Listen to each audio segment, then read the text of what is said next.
आज के लेक्चर में आप लोगों को बताया जाएगा कि तत्वों का इलेक्ट्रॉनिक विन्यास किस प्रकार से लिखा जाता है आपबाउ के नियम की सहायता से।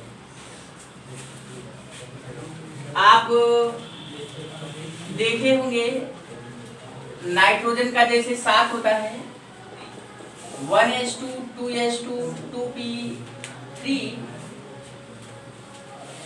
इसका इलेक्ट्रॉनिक विन्यास होता है। लेकिन वास्तव में ये लिखा कैसे जाता है तो इसके लिए देखते हैं।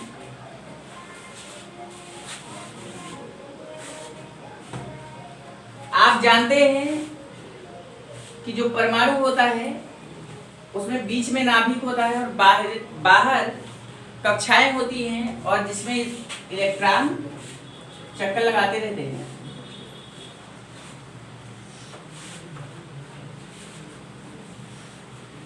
ये जो कक्षा होती है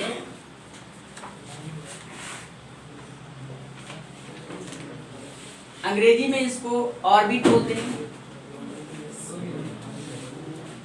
और सेल भी बोलते हैं, और हिंदी में इसको कोश के नाम से भी जाना जाता है। तो ये जो कक्षा या कोश होता है ये छोटे छोटे उपकोषों से मिलकर के बना होता है, और उपकोष वो सबसेल बोलते हैं। ये 4 प्रकार के होते हैं, S, P, D और F। ठीक उसी प्रकार से जिस प्रकार किसी भी नगर का निर्माण घरों से होकर के घर से मिलकर के बनता है कि नहीं, तो सारे घरों का समूह जो होगा वो नगर हो जाएगा। ठीक उसी प्रकार कक्षाओं का जो निर्माण होता है वो उपकोषों से होकर के मिलकर के बनता है। यानी 4 प्रकार के उपकोष होते हैं और उपकोषों से मिलकर के कक्षा का निर्माण होता है। और जो S उपकोष होता है इसमें अधिकतम इलेक्ट्रॉन 2 आ सकते हैं, P में अधिकतम 6 इलेक्ट्रॉन आ सकते हैं, D में अधिकतम 10 और F में अधिकतम 14 इलेक्ट्रॉन आ सकते हैं। तो SPDF यहाँ पर उपकोष है। अब देखते हैं इसको इस तरीके से आपको लिख लेना है।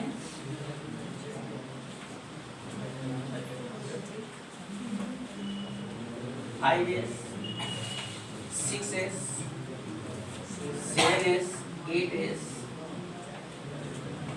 थोड़ा दूर दूर ही लिखिएगा अन्यथा गलती के चांसेस रहते हैं।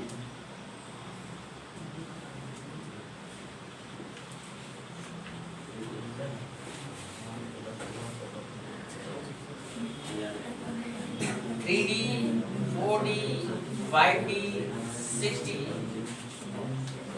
4F 5F। इस तरीके से आपको दूर दूर लिख लेना है पहले।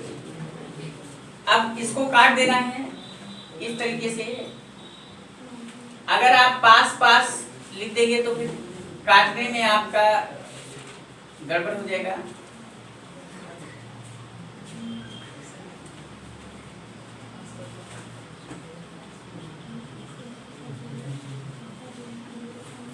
इस तरीके से आप काट दीजिए और काटने के बाद इसको ऐसे मिला दीजिए।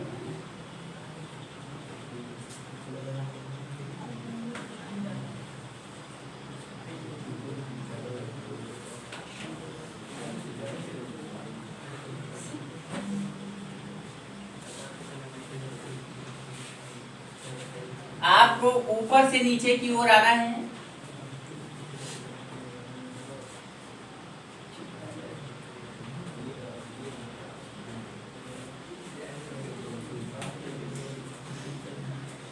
इस स्ट्रक्चर की सहायता से आसानी से इलेक्ट्रॉनिक विन्यास लिखा जा सकता है। उदाहरण हम ले लेते हैं, फास्फोरस 15 लेते हैं। ऊपर से आपको नीचे आना है तो सबसे पहले 1s मिलेगा तो 1s लिखिए। S में अधिकतम 2 इलेक्ट्रॉन लिखे जा सकते हैं तो इसमें 2 भर दीजिए। टोटल हमें 15 इलेक्ट्रॉन भरने हैं। उसके बाद 2s, यहां पर ध्यान देना है कि 1 के बाद 2 है। ये जो 1 2 3 4 5 6 7 8 लिखा हुआ है, ये नंबर आप सेल को रिप्रेजेंट कर रहा है, कक्षा की संख्या को। तो पहली कक्षा से दूसरी कक्षा में जब हम प्रवेश करेंगे यानी कक्षा परिवर्तित करेंगे तो बीच में कॉमा लगा देंगे। और s में अधिकतम 2 इलेक्ट्रॉन भर सकते हैं तो 2 भर दीजिए। 2s के बाद नंबर 2p का आएगा। p में अधिकतम 6 इलेक्ट्रॉन तो 2p6। उसके बाद 3s, कक्षा चेंज हुई है इसलिए कॉमा लगा दीजिए।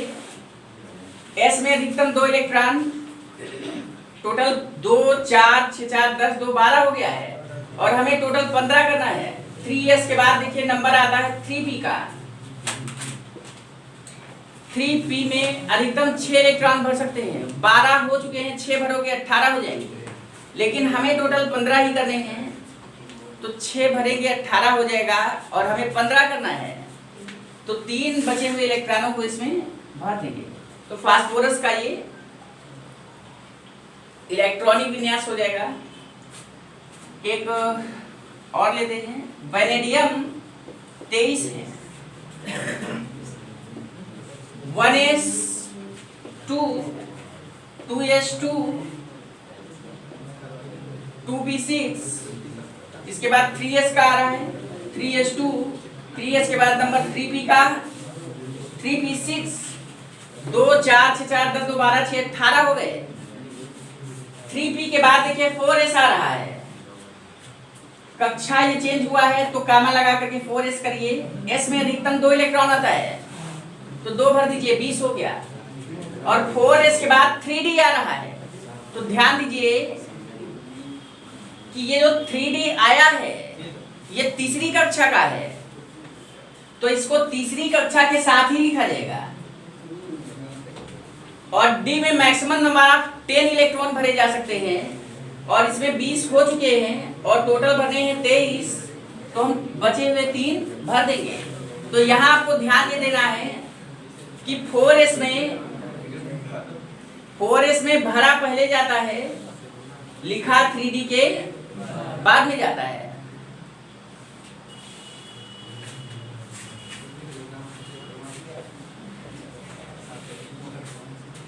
इसी प्रकार से और भी आप कर सकते हैं। Fe का 26 होता है, 1s2 2s2 2p6 3s2 3p6 4s2 3d6। 3p के बाद 4s है, 4s2 कर दिए 20 हो जाएगा यहाँ तक और 6 और भरने हैं तो 3d में 6 भर दिए। तो इस प्रकार से इलेक्ट्रॉनिक विन्यास लिखा जाता है। क्रोमियम 24 और कॉपर 29 का अपवाद होता है, जिसे जब ऑर्बिटल समझाए जाएंगे वहां पर ये ऑर्बिट है, कक्षा को ऑर्बिट कहते हैं और कक्षक को ऑर्बिटल कहते हैं। तो ऑर्बिटल जब समझाया जाएगा तो उस पर वीडियो बना दी जाएगी जो अपवाद वाले 2 हैं और इससे आपका बाकी तत्वों के लिए इलेक्ट्रॉनिक विन्यास इजीली निकल जाएगा।